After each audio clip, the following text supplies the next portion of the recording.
근래에 보기 드물게 최강 한파. 다들 어떻게 지내세요? 다들 무탈하시죠?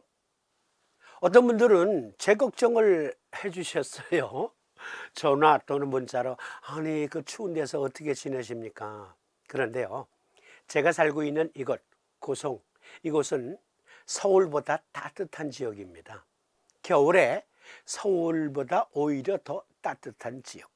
고성, 속초, 양양 그리고 강릉까지는 이 동해안성 기후라고 해서요, 매년 겨울에 서울보다 따뜻한 날씨를 보이고 있습니다. 오히려 여러분들이 걱정이에요. 하여간 건강에 유념해 주시기를 당부드리면서 2023년에도 사암진법 TV와 함께 해주시기를 부탁드리면서 진도 나가야죠. 사암진 아카데미 사암도인 침구 요결 제18장 조잡 애기문, 말씀드린 대로 두 개의 증이 수록되어 있습니다. 1. 조잡, 2. 애기, 트림하는 증. 그런데요, 지난 송년 특집에서 다룬 비장의 소화 기능에 대한 의과학적인 근거를 보다 자세히 설명 부탁드립니다 해서 송년 특집으로 엮어드렸잖아요. 그 내용을 상기하시면 오늘 내용 쉽게 따라오실 수 있어요. 연계된 내용입니다. 먼저 제1증 조잡, 한자뿌리 시끄러울 조, 왁자지껄 잡. 견증, 배가 고픈 것도 같고 쓰린 것도 같아서 명상을 할 수 없으며 속이 더부룩한 증, 소식 청울탕증을 참조하라 하시면서 상비, 즉 비가 상했는지라 소부 대도를 보하고 대도눈백을 서하라 비정격을 제시하셨습니다. 그러니까 비장에 먹는 기능과 관계가 있다. 송년특집 그 내용 생각하시면서 함께 조목조목 따져보십시다. 먼저 시끄러울 조, 왁자지껄 외그락대그락하는 위장 상태, 조잡, 영문 병명으로는 보버리그머스라고 하고요, 한자로 달리 표현하면 복명 또는 장명, 복부에서 나는 시끄러운 소리, 그걸 조잡증이라 합니다. 장에서 체액과 가스의 움직임으로 인해 덜거덕거리거나 꾸르륵 소리가 나는 증을 복명, 장명, 영문명으로는 보버리그머스라고 한다. 복명, 장명, 보버리그머스에 관하여 복명, 장명, 보버리그머스는 소화 중에 들을 수 있는 일반적인 소리로 일반적으로 위와 장을 통해 이동하는 음식, 액체 또는 가스의 존재로 인해 발생합니다. 이어서 울리는 소리는 내용물을 소화관 아래로 더 밀어내는 위와 장 근육의 수축과 이완인 연동 운동의 결과로 발생합니다. 보버리그머스, 즉 조잡은 일반적으로 비특이적 발생이지만 근본적인 우려로 인해 발생할 수도 있습니다. 보버리그미, 다른 말로 보버리그미라기도 하거든요. 보버리그미가 근본적인 문제로 인한 경우 우르릉거리는 소리는 종종 다른 증상을 동반합니다. 보버리그미, 즉 조잡과 관련된 일부 조건에는 설사, 감미료, 과당 및 소르비톨, 당뇨 환자의 설탕 대용품, 소르비톨의 높은 소비, 체강 질병, 유당불내증이 포함됩니다. 여기서 주목할 것은 배에서 나는 소리는 정상적인 조건 하에서 나는 소리가 대부분이다.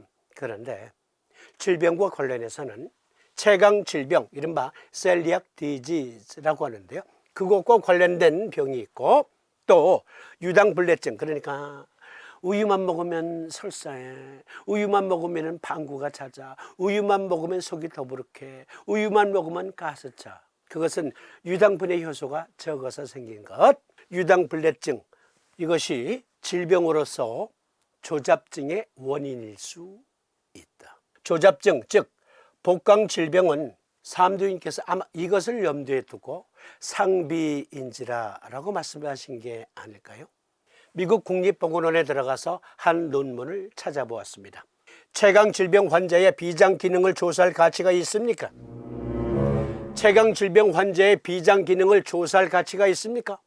이어지는 내용 보면 글루텐 섭취에 의해 유전적으로 취약한 개체에서 유발되는 면역 매개성 장질환인 셀리악병은 비장 기능 저하 또는 위축과 관련된 가장 흔한 장애입니다. 분들은 글루텐? 아니 그거 밀가루에 들어있는 거 아니야? 맞습니다. 글루텐 섭취와 채강 질병. 글루텐은 귀리, 밀, 보리, 호밀과 같은 곡류 안에 존재하는 두 가지 단백질의 혼합물로서 글루텐은 때때로 일시적인 장내 트러블이나 글루텐 불내증 등의 원인이 되기도 하는데, 이 같은 증상은 특히 어린아이들에게 많이 나타납니다.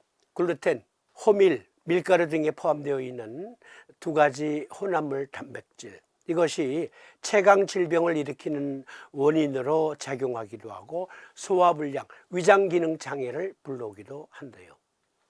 그런데 어떤 분들은 옛날에 삼도인 시절에 아니 그 귀한 밀가루를 먹었다고? 그것도 강원도 금강산 지역의 민초들이? 우리나라에 밀가루가 들어온 게 근대라고 생각하시는 분들, 삼국시대 때부터 밀가루 먹었습니다. 우리 밀이 있었어요. 그러나 이거 아주 비싼 거예요. 그러니까 민초들은 감히 먹을 엄두도 못 냈다. 그런데 글루텐은 밀가루에 많이 들어있는데, 아니 밀가루 먹지도 않았는데 왜 글루텐 불내증이 생겨? 보릿고개가 있잖아요. 귀리, 밀, 보리, 보리도 글루텐 함량이 높아요. 보릿고개를 다른 말로 실록에 의하면 맹령, 고급 표현 맹령이라고 하는데요.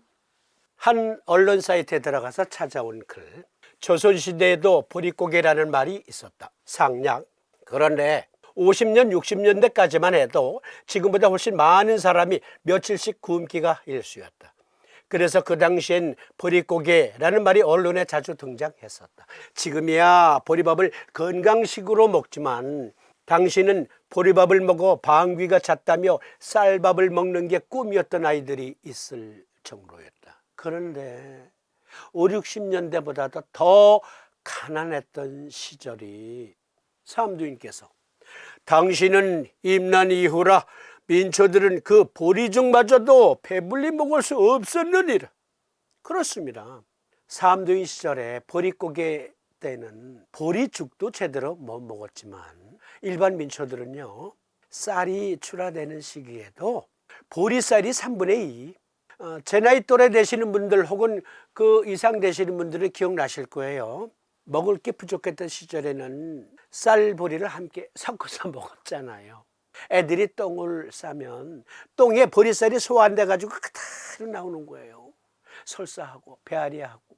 그러니까 삼두인께서 말씀하신 조잡증, 상비인지라 어쩌면 셀리악병 증후군 때문에 생긴 것일 수 있습니다. 그 당시 민초들은 보리밥을 주식으로 먹다시피 했으니까요. 서두에서 말씀드린 것처럼 셀리악병은 먹는 것, 즉 소화기관 기능과 관계가 있고 또 면역질환과 관계가 있다. 인용한 논문, 기능적 비장저하증은 후천성 장애로 간주되어 잠재적으로 여러 질병과 관련이 있으며 때로는 비장 크기의 감소를 동반하고 외과적 무비증에서 발생하는 것과 동일한 합병증이 발생합니다. 무비증, 비장이 없는 것과 마찬가지의 위장장애를 일으키는 게 셀리악병이다. 그것은 기능적 비장저하증을 가져온다. 그리고 그것은 글루텐 섭취와 관련이 있다. 삼두인 시절에는 보릿고개와 관련이 있다. 비장은 식세포 필터 역할을 하며 노화 및 손상된 세포를 제거하는 것 외에도 선천 면역과 적응 면역을 연결하여 면역 항상성을 조절하고 캡슐화된 박테리아에 의한 감염으로부터 보호하는 데 중요합니다. 비장 기능 저하증과 관련된 다양한 질병 중에서 셀리악병이 가장 흔합니다. 비장 저하증은 채강 질병 환자의 3분의 1 이상의 영향을 미칩니다. 보릿고개 글루텐으로 인해서 많은 민초들이 소화질환, 비장 기능 저하증에 걸렸다. 삼두인께서는 예리한 관찰로 임상으로 확인하신 것. 비장 기능 저하증 및 위장병의 의의 및 기전이라는 또 논문에 보니까 배경, 기능성 비장조화증은 셀리악병 및 염증성 장 질환을 포함한 여러 위장병 질환의 합병증으로 알려져 있으며 이러한 질환에서 나타나는 감염 위험 증가에 기여하는 것으로 여겨집니다. 여기에서 비장기능저하증 그리고 위장병에서 보면 IBD, Inflammatory Bowel Disease라고 하는데요. 이것은 장의 염증성 질환으로 셀리악병과 깊은 관계가 있고 또 비장기능 저하증으로도 발생한다. 많은 원인 중에서 많은 원인이 있어요. 셀리악병 또 염증성 장질환이. 그런데 글루텐 섭취가 가장 큰 영향을 미친다. 그리고 삼도인 시절에는 보릿고개 글루텐과 관계가 있다. 염증성 장질환에서 보고된 비장기능 저하증의 유병률은 사용된 비장기능 검사에 따라 다르지만 궤양성 대장염에서 30%, 크론병에서 26%의 비율로 나타났습니다. 비장기능 저하증이 가져오는 복강 내의 아주 난해한 질병들, 셀리악병, 그리고 크론병, 시끄러운 위소음 및 IBD, 즉 염증성 장질환, 위음 또는 장, 대장, 소장, 복강에서 나는 장음에 대한 과학 용어는 보로리그머스입니다. 크론병과 궤양성 대장염은 모두 장에서 가청, 꼴깍 소리와 튀는 소리를 유발할 수 있습니다. 이러한 소리는 팽창 및 경련과 같은 다른 증상을 동반할 수 있습니다. 삼도인 시절엔 보릿고개 글루텐과 관계가 깊었다. 보릿고개, 비장기능 저하증, 소화장애를 불러일으키고 면역장애를 불러일으키고 그로 인해서 셀리악병, 염증성 장질환이 생길 수 있는데 그로 인해서 속에서 왜그락 대그락 대그락 왜그락 꾸르르 꼴꼴꼴꼴 소리가 난다. 조잡 소리가 난다. 이것은 삼도인께서 비허증이야. 비장기능 저하증으로 이 조잡증이 발생할 수 있어. 보릿고개 글루텐 섭취와 관련된 복강 질병, 그로 인한 왜그락대그락 조잡증, 상비인지라, 즉 비장기능 저하증인지라, 고로 비장전격을 쓸지어라. 비장기능 저하증은 셀리악병 및 염증성 장질환을 포함한 여러 위장병 질환의 합병증으로서의 자가면역증이라는 게 또 있대요. 셀리악병, 염증성 장질환, 크론병 등등은 글루텐 섭취에 의해서도 발생하는데 글루텐 섭취에 의해서 셀리악 디지즈가 생겼거나 염증성 장질환 또는 크론병이 생겼을 때 그것은 자가면역증을 불러올 수도 있다라는 또 논문이 다수야. 그러니까 우리는 이렇게 하는 겁니다. 삼도인께서는 비허증이야, 비장기능 저하증이야 라고까지 밝혀놓으셨다면 우리는 후학들로서 마땅히 삼도인 친구 요결에 삼사부님의 말씀을 더욱더 빛내야죠. 걸어 우리는 삼사부님께 이렇게 보고드립니다. 사부님께서 제시하신 비전격에 자가면역의 훌륭한 치료 효과를 가져오는 대장전격을 합방하면 어떻겠습니까? 라고 삼도인께 보고드리는 거예요. 비장기능 허증, 비정격. 그리고 이것은 대부분 자가면역증을 불러온다. 따라서 대장전격을 함께 적용하는 겁니다. 이러면 아마도 삼도인께서 이렇게 내려다보고 계시다면 현우와 함께하는 삼진법TV 시청자들은 과시 나의 제자들이로다 하고 칭찬하실 것 같습니다. 그러면 다음 시간에 조잡증에 이어서 애기, 개트림, 이것도 역시 셀리악 디지즈 등등과 관계가 있어요. 이것은 이어지는 시간에